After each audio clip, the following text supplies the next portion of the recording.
Welcome. I'm Andrea Gigline, and my promise to you today is that if you invest time listening to me and my guest, you will be serving your success. With me today is someone I've only met in the last few weeks, but it is the moment I heard her speak, I knew that she had transitioned many a career in her life and was the perfect example of how success does not look like a straight road, but in fact is quite crooked. And what you do at every one of those turns makes all the difference as to whether or not you keep getting up and do better or you fall down and never get up. Lacey. Thank you. I'm excited to be here. Yes, thank you. So I am hesitant to say her last name, so I'm going to have Lacey say her last name for me. Urcioli. Urcioli. Yes, Thank okay. you. I have trouble with it too. Yeah. Well, and I want you to know when you have a name like Gigline, I answer to anything that ends in a G. Starts with a G, I mean. And people will, the minute I see them say, "Good," that's okay. Yeah. You must be me that you're speaking. So I must say, I just never had a great ear. And so no matter how many times I hear something, I will tend to write things phonetically. No So worries. that's just a habit. You know, we live in a culture today where we like to label things the way we are as being wrong. Once we put that label, I've got, this learning disorder, I have this disability. What I will say to you is that our brains learn differently. And you will notice, like for me, language is not a forte. Ask anyone. Spelling, language, not my best. I may have a PhD, but I used to say my PhD is not in spelling. What you must do is work with it, and always then, if last names are hard for me, all I have to do is ask the person. So that's my first tip on how to be successful for today. Now, we met because I have started this endeavor of doing video podcasting. And I, of course, went to a meetup in Las Vegas. And who do I meet? Who is the presenter? The most fabulous presenter, but Lacey. Thank you.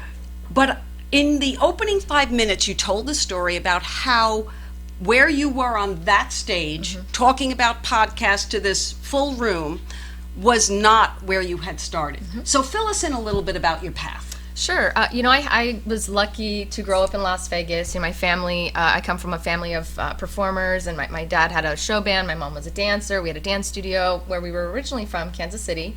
We moved here when I was 9 or 10, and I grew up in Vegas, which 9 or 10, when in my years, it was a very different city. Absolutely. So throughout my career, I was able to really do a lot of great things in the corporate world. I managed to, from a very young age, climb to the top of every corporation that I chose to be part of, which was weird, and I feel weird sounding like I'm bragging to say that. That's a very important thing for us to just pause for a moment. Sure. I know you won't forget your background, because so many of the people listening, specifically the women, have come into, they start out in careers, then they make a decision to potentially exit for a few years while they do things with their family, whether it's caring for parents at the tail end or having children at the front end, and you think you're walking away from something. Right. So that's an important point to recognize, that your story, and it was part of what, because I knew the names. Yeah. If I remember correctly, one IGT was in the mix. Yep. Okay, which is in Las Vegas, one of our major casino game slot machine providers, and they've morphed into many other things, and for many years was led by a magnificent woman by the name of Patty Hart. So I know that company well. And that was an important part of your message, particularly when you were standing on that stage presenting about how do you transform your work to look like this. Yep, and that's exactly what we did. So I led the career in a marketing role, mainly marketing and business development for many major corporations, Station Casinos, which is the largest local casino chain, I think, in the world. Correct. IGT, as you mentioned. Cirque du Soleil, I was head of marketing for the resident shows division, which covered all of the U.S., and so on. So I've worked in and out of entertainment, in and out of the gaming industry, all sides of it. I really took the opportunity to dive into anything that Las Vegas offered when it came to career paths, to see what my passion was and really find where I was going to be fitting the most. Okay. I also was very fortunate that I was able to do this without a college degree. You know, I started my career at 19 and a half years old or 18 and a half years old and never looked back. And a lot of people, you know, would question, you know, well, then how are you the vice president of marketing for such a blah, blah, blah company? And I would say, because I busted my butt and I worked my way up. That's exactly right. Yeah. That's exactly right. And I want to pause again and speak to that, because obviously I've got 2 master's degrees and a PhD, so people always assume that I think education is the way you have to do everything. No. When I hear, and this is what I look for when I work with people, I hear and listen for drive. I hear and listen for, I loved doing this, so I worked at it and did some more of it. Does that mean that education is not important? Absolutely not. It is something that builds confidence, because I have found, and you may share this or not, what I had found, it was that if someone doesn't have a degree, no matter how incredibly they had done, there was always some sort of like them projecting that they maybe, you know, didn't, especially as this town became more corporate oriented and the MBAs moved in. Oh, yeah. What did that feel like?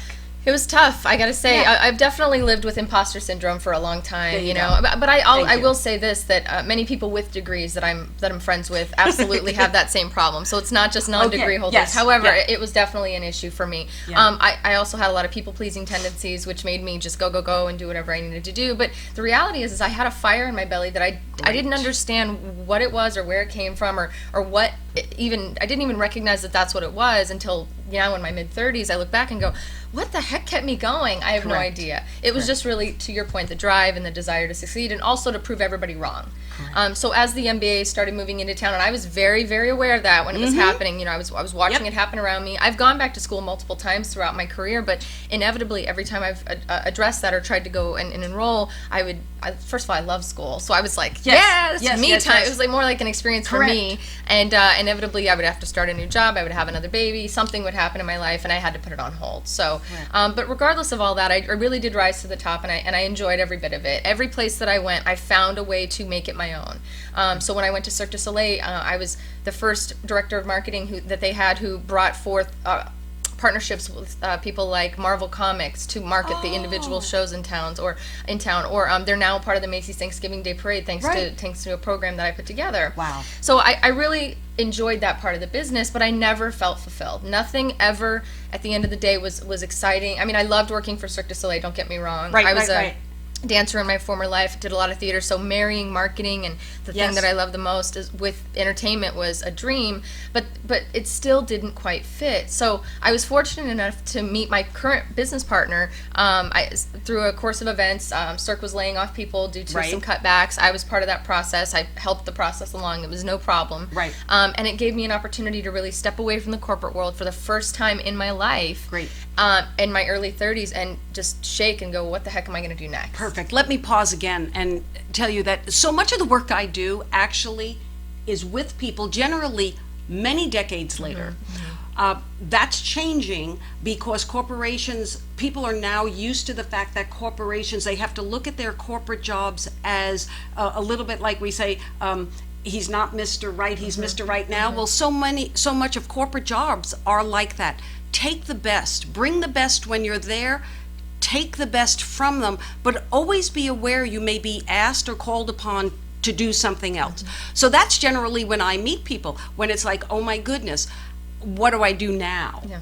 And you had that instinctive nature to say, oh, this is an opportunity. This isn't the end of my career, but it's the opportunity to actually start something different. It was, and you know, for me, I'm not going to say I didn't struggle with a little bit of an identity crisis, right? Because my entire career, I was this young hotshot, you know, VP or director in this city that was very small. So I really got used to being known for what I did and not what I brought to the table or even who I really was. So I definitely went through a little bit of a transition. But so for a couple of years on my own, I started consulting. Well, here's how it really happened. I took the time to just kind of breathe and decompress, and my phone wouldn't stop ringing. I kept getting phone calls from all these people that I had worked with at different companies in my former roles saying, I heard you're not with, and I'm not looking right now, I'm not looking, and said, we don't care if you're looking, can you do this project, can you do this project? So I took that as the universe telling me it was time to, take heed and see what this new consulting business would look like. So did that for a couple years on my own, still felt a little lost, and I really think it's probably because I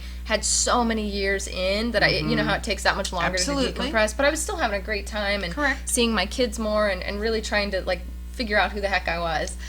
Early midlife crisis, I think. And then I crossed paths with my now business partner, Chris Cerrone. He was starting this thing called a podcast. And I was like, well, I've heard podcasts. They're kind of lame. I don't really know. Everybody that does a podcast, now this is 3-4 years ago. Everything I had heard, it was just boring and audio quality was terrible. And I just couldn't stay hanging in there. Even if I was trying to learn a language or whatever, I couldn't hang in. And he just had this vigor about him that he could do anything. Nothing could stop him. And he had a very different background from me, sales and real estate and things like that. But this guy just had this confidence. And I just looked at him and went, how is it that this kid who, no education, hasn't held any big titles, all the things in my brain that are checklist of what success is supposed to look like, how does this guy just have this thing he just has this thing? I got to be part of this. So he invited me to be on the show as a guest. At first, of course, I was like, I am not interesting. I don't know why you want to talk to me. I'm just this imposter syndrome. This chick that, has done some jobs. I'm not an entrepreneur. I'm not this. And he's like, trust me, you're interesting. Came on, I did the show. To this day, that show, it was the Cerrone Show. If anybody wants to check it out. It's not happening anymore, but it's still live. Some of the old episodes, and that episode is still #1, the top highest rated show, and he'd been running for a little while, so I was like, well, why? And he said, the audience loves you, please come back. And I said, okay. So I came back another time, and then they flooded his email and said, please keep her, bring her on as a co-host, she's great, you guys are great, you have great chemistry. And that's where we began. And what I appreciate about this, so I don't know any of that background, and what I come into is a meeting where Chris stood up and said kind of hello and welcomed everyone, but then immediately Lacey was up there, and Lacey took control of the room. She disseminated the information over the next hour and a half, and there were jokes made like, it may have had his name on it, but excuse me, we know whose show it was. And I sat there because of my appreciation of looking for what do the qualities of someone when they are successful, what does it look like? It looks like energetically you can take control of the room. You can be prepared. You can summarize the work that you're doing and have it be helpful to others. And you're smart enough to pick a partner who sat in that same meeting and basically deflected. These are all qualities of what it means, whether you're picking a partner in marriage or you're picking a partner in business. I've written that article many times, and it's in my books. Marriage and partnerships look very much alike. When you look for someone, look for those qualities. Make sure that when you're part of someone, they're pushing you forward as much as you're helping them be pushed up. I'm so glad you brought that up, because it has been a really interesting journey for Chris and I. We were best friends. We were instant best friends. We had this amazing connection, and we really saw something with this podcasting. I finally heard a podcast that wasn't boring and that was well done, and I happened to have my voice on it. And then I was connected to the podcasting community, which is vast and growing like wildfire, and it's incredible. And so it's interesting, not only the choosing the partner thing, because that was not easy. We took a few years to figure our stuff out, because we're both A-type personalities, both very similar in many ways, and it took us about 2.5 years to really identify my strengths and his strengths and how they're going to play off of one another. And we are just now in the mode in the last 6 to 8 months of breathing that in and really letting it work for our business. But our podcast really skyrocketed. I joined at episode 50. I think we stopped producing the show at episode 163 or maybe more. We interviewed entrepreneurs, business owners, cool people around the world, anybody with a cool inspirational story, and we got to 2 million downloads in the first year of that show. Wow. within 1 year, which is unheard of for two no names. Absolutely. Two no names. I had nothing, Yes. And our partnership really took off from there as well. I decided to bring him into the fold with my consulting. We took on some clients together, and we had to do what you were just mentioning before, really redefine what success looked like almost every day, because Correct. I was gaining new confidence in, wow, I can be creative and make money and not have to have someone telling me, there's all these things that you're used to in your career. Meanwhile, he's always been an entrepreneur, so he's like, of course nobody tells me what to do. And I'm like, what do you mean? I'm going to tell you what to do. So it was really cool over the next year and a half of us producing our show and really realizing like the benefit of podcasting for businesses and podcasting for brands, and not just kitchen table entrepreneurs, which are amazing, and I have thousands of friends, I love them, and we are one of them, I believe, or we've come from that, but really elevating what we were offering and finding a way to do, like you said, share our knowledge with people who, want to just learn and do it themselves, and then bring our knowledge to people who aren't even aware of this medium, podcasting, and their business and their corporation, and how it can help them create a one-to-one conversation with their audience. Yeah, and that was, that was one of the things that I took away beautifully from your presentation. You were teaching the audience that particular day how to establish a podcast in 30 days. But simultaneous to that, you were aligning the experience of what it looks like to build that. Because so many times, especially when you're in that in-between place, you think the world out there knows exactly how to do it, and you're the only one that does not know how to do it. And the truth is, it is a journey for all of us every day. The only difference is whether or not you admit that to yourself and do something about it. And clearly at every turn you did that. Yes. One of my first Don't Die principles, though, in my inspirational books is when you change your awareness, your perspective changes. Can you pinpoint an awareness that you had? I heard a few, but one that was like, oh, and it shifted things for you. Sure. Yeah, I think there were many along the way, and it especially for someone who did have so much baggage. I think I came to the table with a lot of anxiety, a lot of worry, a lot of, So you were normal. I was normal. Yay! Yeah, I am normal. You're still. normal. I still have it. Okay, and so I don't mean to cut you off, but I always want to make sure that our listeners can really pause. I've given you an invitation that if you spend time with us, this will improve your level of life success and satisfaction, and you need to appreciate this. The list you just gave. The day we can hold on to that list and say, oh yeah, that's what I am, and shame yourself because of it, you will actually free up the time to do the things that you did. So you packed your luggage full of all those interesting behaviors. Yes. And I brought them to the table and continued to sort them out, and unfold them and throw them away and do the thing over a good period of time. But there was a moment when I knew what we should be doing with our business, right? So for about a year and a half, we were everything consultants, marketing and sales, everything consultants. Because when you're consulting, you take any work you can get because you have to pay your bills. Correct. Especially coming from a nice fat salary that we those both every had. 2 weeks. Yeah. Those every 2 week paychecks are so lovely. They're so nice and cushy, but you know what? They kept me safe, and I didn't want to live safely any longer, and that's scary when you have 2 kids and you crazy and life is changing. So, for the first year and a half, there were hundreds of millions of moments like that. But the moment that I knew we were supposed to be doing what we're doing now, which is producing podcasts for businesses and brands, and helping others in this realm to learn about it, was January of this year. I sat down for a coffee meeting with a friend of mine, and I said, hey, this is what I'm kind of thinking about doing. I've been thinking about it for a year. We've been doing all kinds of marketing, yet nobody knows what we do because we do everything. And it really bothers me that I don't have the ability to say, this is who I am, and here's my business card, and this is what I do, because I needed focus at that point. You mean market thyself? Yeah, right? Exactly. And what had happened was I had gone from this is who I am, this is what I do, this is my business card, to, oh my gosh, rip that, shred it up, I don't want to be anything like that, to then finding out that I feel like I need a little bit of that. I need a little bit of a box to work within, because being all over the place was exhausting.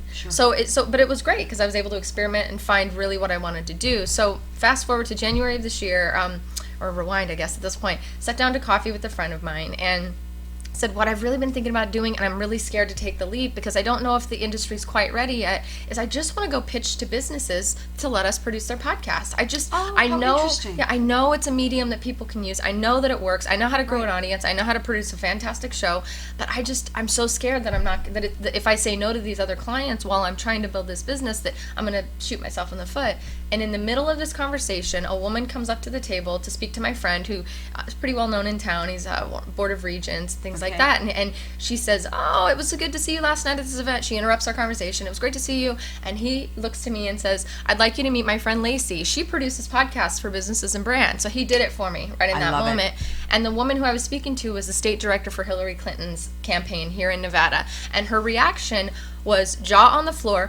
You do podcasting? I need to talk to you. We need to talk to you. The campaign needs a podcast. We need to talk to you. And in that moment, because my friend nudged me to the direction that I needed to go, and her reaction, I knew immediately this is the right path. If someone like this is looking at me saying, I've been looking for someone like you, then obviously there's more of her out there. Okay, so I want to pause for a moment.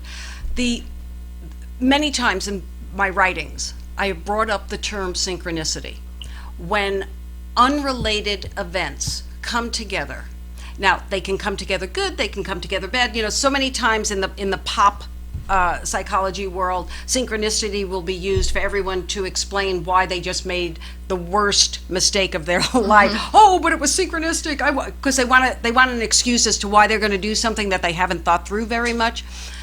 Other times it is exactly what you talk about. You're with a friend, you're at a meeting, completely unrelated person comes over that you don't know.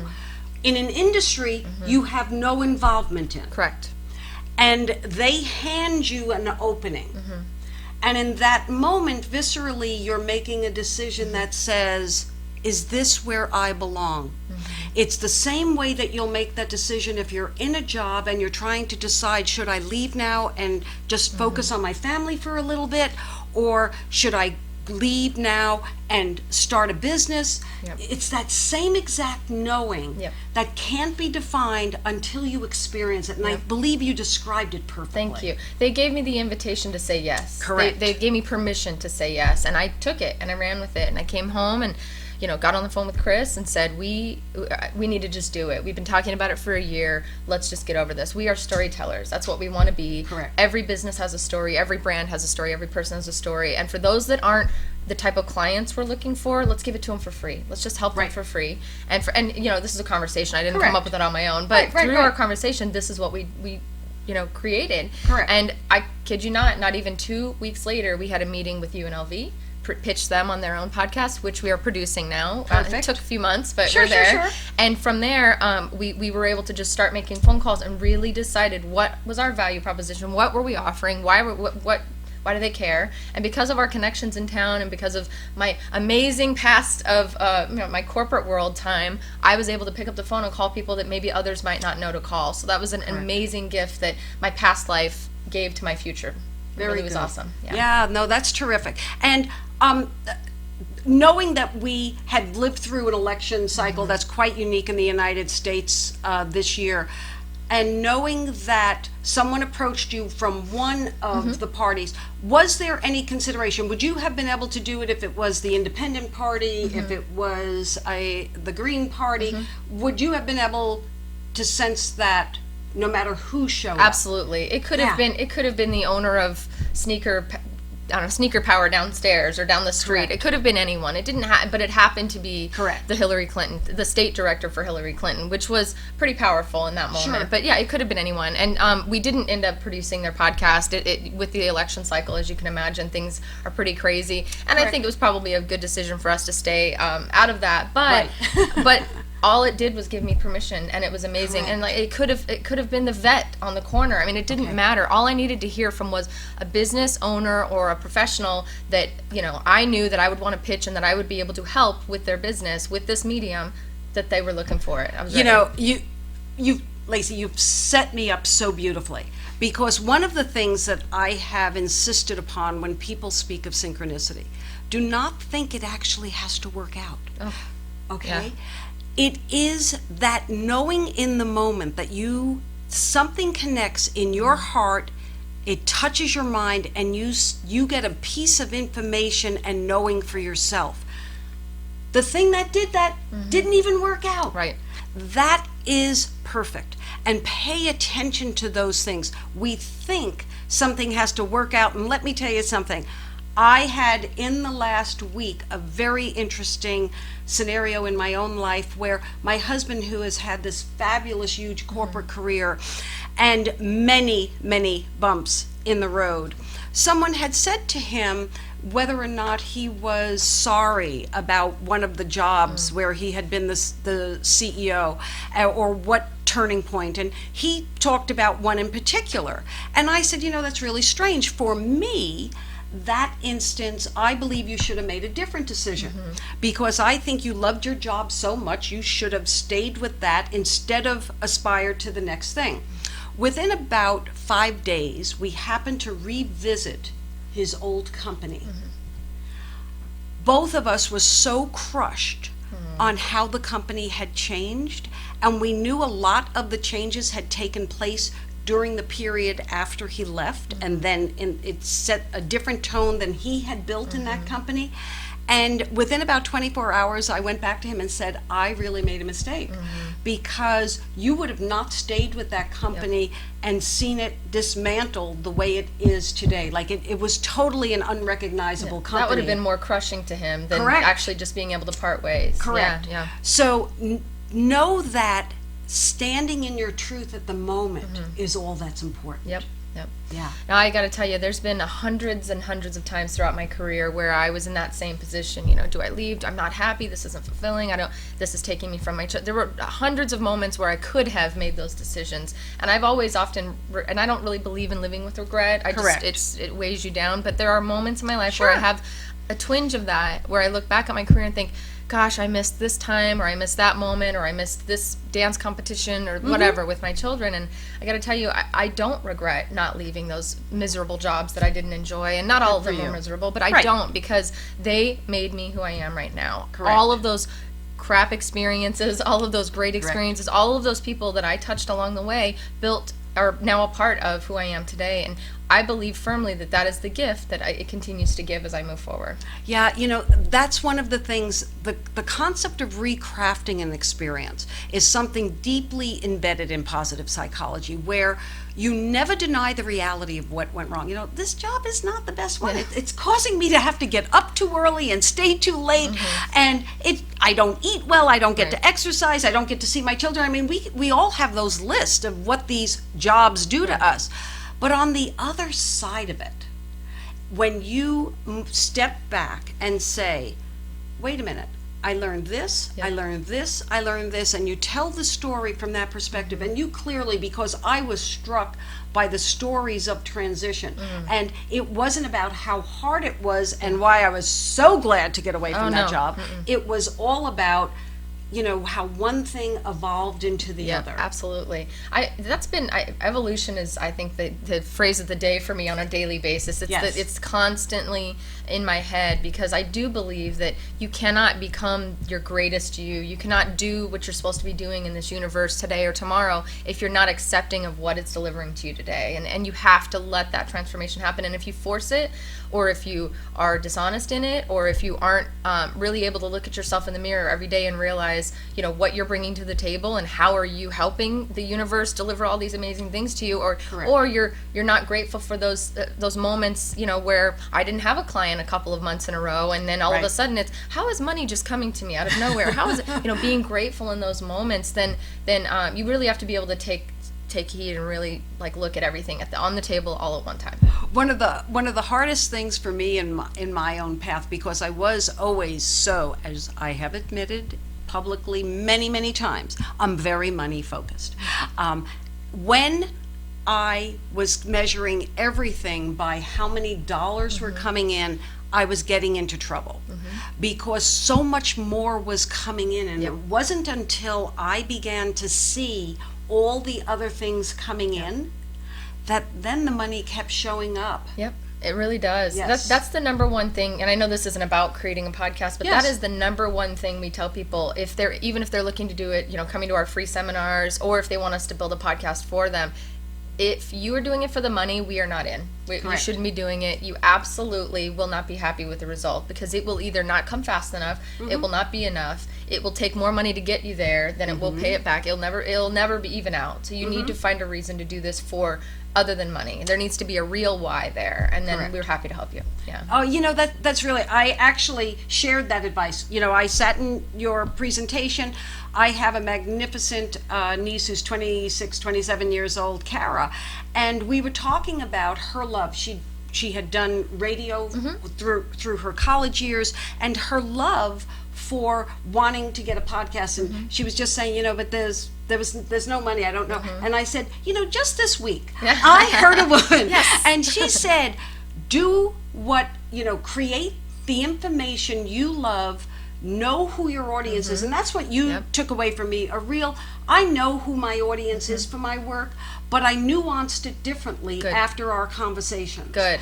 And it helped me to think, and it was very interesting because my virtual assistant, who happens to be in New Jersey, read the list, and she said, I really like your avatar for your program. I love it. It was such a cool thing. But that ability to allow your best self to show up in the work and have what you love in the work show up is exactly what we mean when we say you can love your work. I actually sent, and it's in a book called Positivity. I don't know if Positivity. It is a deep piece of research of how to have positive emotions, how to grow them, and everything from humor to awe to pride they all come together. Gratitude come together, serenity, to become what is love. It has nothing to do with who you have sex with when we use that word. It has everything to do, has the body and the mind and the heart been inspired to do its best work? No, you're right. I see so many people come to us, and just in conversation at the kitchen table, entrepreneurs, everybody's after quit your 9 to 5. It's the buzz these days. It probably has been for a long time, but there's a lot more out there, a lot more crap out there feeding into that. And I'm a very big believer in, if you have something that you are so passionate about, you can't stop talking about it, or that you could talk about it for a year and not lose interest and not run out of things to say that are all different, diversely different, then you shouldn't be building a business on it. And I see so many people go, I saw this thing, this guy invented this. Actually, we have a friend who invented yard dice. These really cool yard dice, really amazing, beautifully handcrafted, and he's killing it on Amazon. And I had a friend of mine say, well, I'm gonna go do that too. And it's like, well, are you passionate about creating yard dice? No. Do you like working with your hands? No, but he's making $60K a month. Why wouldn't I do it? Or whatever it is. And it's like, because it's not going to work. You have to really figure it out. And you have to be willing to give it away for free too. Correct. Same thing with what we're doing. One of the standard lines that I will use is that comparison kills. If you ever want to kill your own spirit, your own creativity, your own ability to be successful, compare yourself. I don't care if you are a mom doing laundry at this moment, or you are on your lunch break walking around the block so you can sneak your exercise into it. If you are comparing what you are doing to what other people are doing, you are taking some of that joy out of it, some of the humor out of it. Stop it. That's all I like to say, put on the blinders. You bet. And I even have to remind myself every day. I'm in the process of creating a just small passion project of my own, a little podcast for me to talk to people in the show business, because I was a dancer, I did theater, so I want to talk to people that are interested in that stuff. And even in this moment, I know that you're not supposed to look at other people. I know you're not supposed to compare. I know you're not supposed to even care what's going on. I've had to remind myself to put those blinders on. Okay, but there is the other side.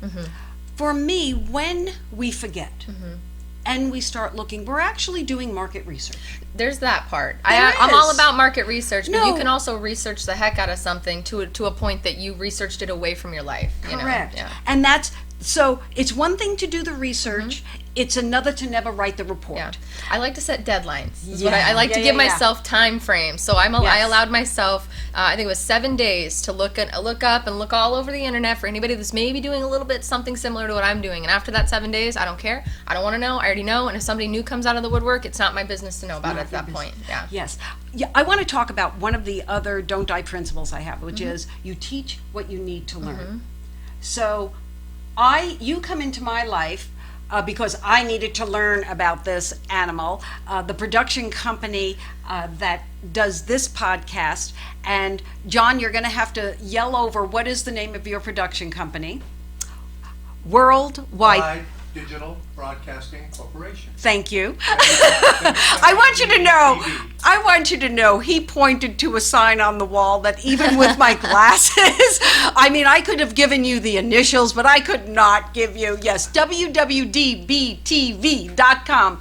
So John entered my life. He gave me the opportunity to start sharing the information that I've done for years through traditional TV and through blogs and books and all of that stuff. And he said, come in and do it here.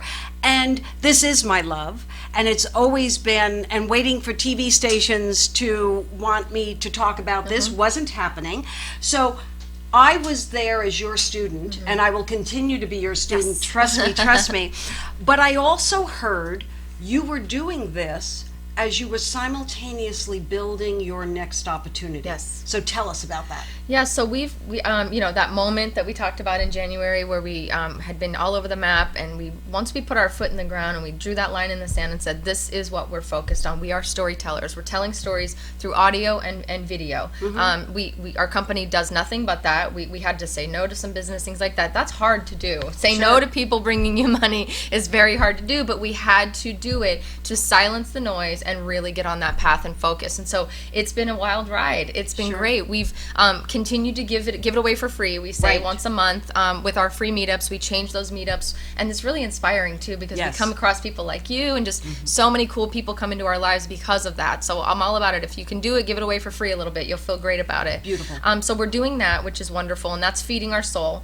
And then we're really just focused on the type of clientele. We did the same thing to build our business that we would do for creating a podcast. We created an avatar. What's the type of company, what's the type of client that we really want?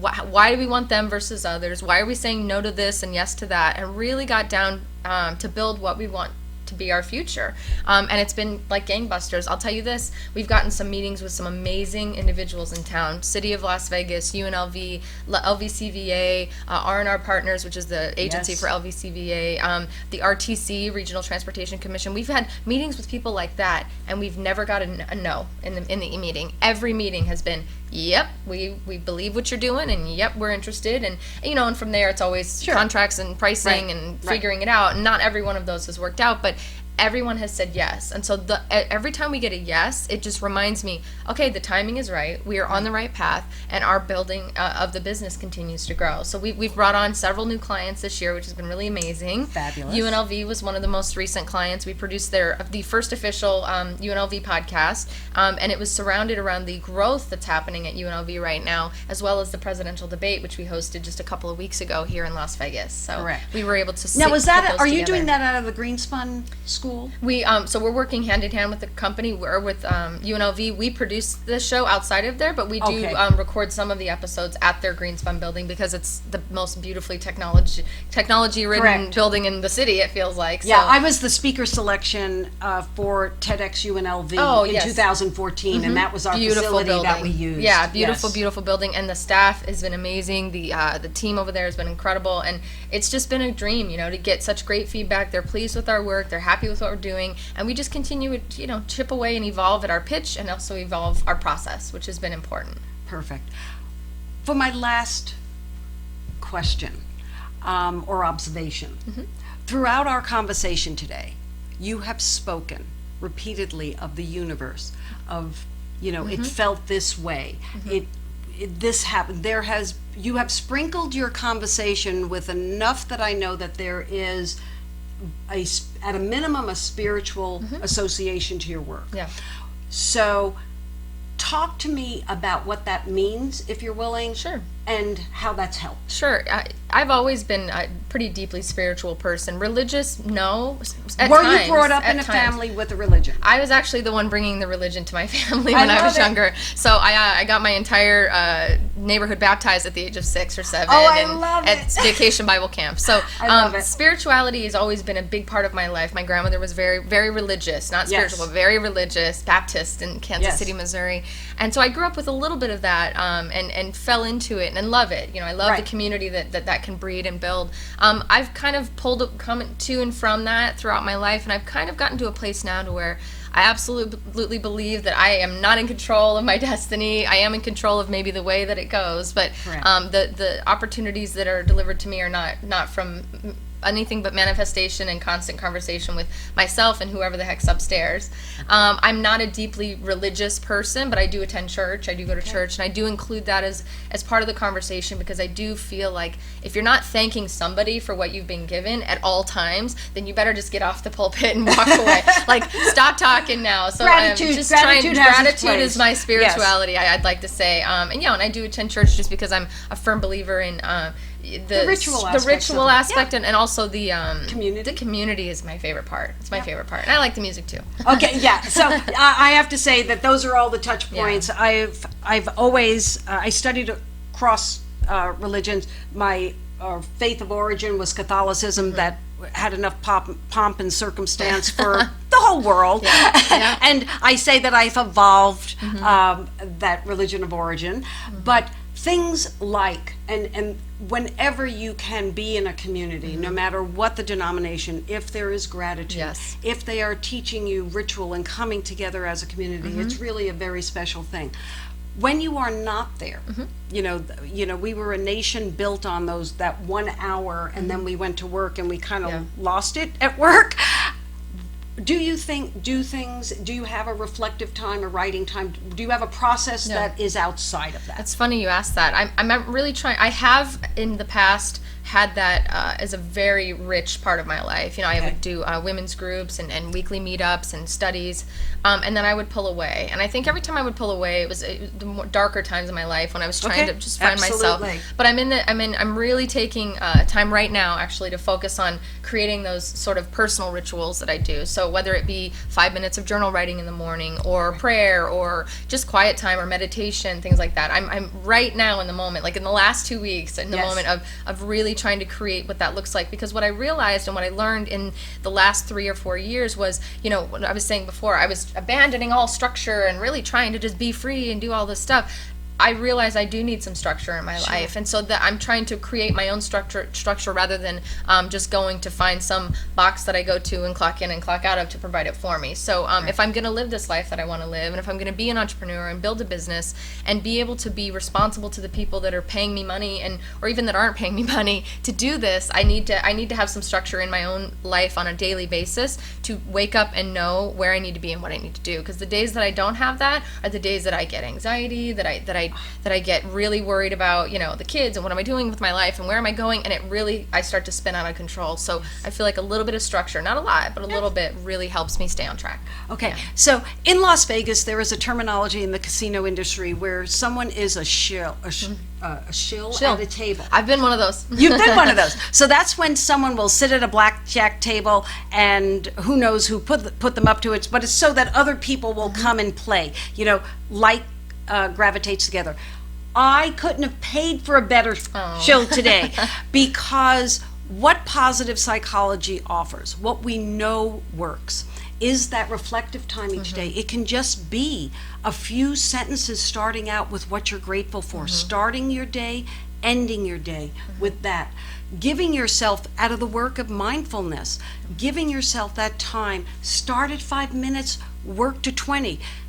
I'm never going to get much beyond 20. Same here. Yes, I've gone away to silent meditations. I've done all these things. I've done hours and hours with Deepak Chopra. Trust me, it always goes back. It's like my set point on my weight. It always goes back to the same thing. And there is a set point book, The How of Happiness, where it does talk about that.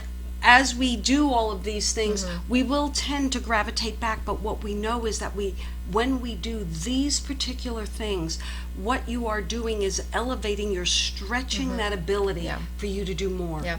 So on that note, I want to thank you very much. Thank you. It has been an absolute delight. Thank you. You bring to life everything that positive psychology teaches, that I teach, and I could not thank you more, and I look Thank you. forward to seeing where your success will go. Thank you so much for having me. This has been a pleasure. Thank you. Oh, I forgot something.